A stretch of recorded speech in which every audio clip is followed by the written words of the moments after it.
Alam niyo ba kung anong klaseng hipon ito guys? Ang tawag nila dito ay ulang. Hipon na may sipit. Makikita ito sa mga matabang na tubig at malalalim na ilog. Alam niyo ba guys na ito ay masarap kainin?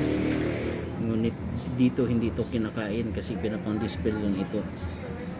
Mahal daw ang kilo nito guys. Kasi rare na itong nakikita, rare na itong mahuli.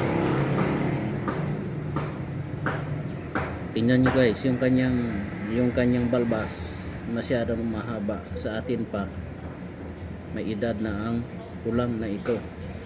Pinapakain dito ay feeds lang, hindi na ito pinapakain ng iba pa. Masarap daw ito guys, malinamnam. At saka tingnan ninyo, mataba siya. Kung gusto nyo manghuli, di gawin ninyo guys.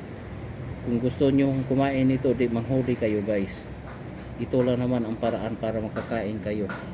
Pumunta kayo sa ilog na malalalim. Ang iba nito, ang ginagawa nila, nagbubuhos sila ng disease na lason para mahuli lang ang nilalang na ito. Kasi napakailat nito guys.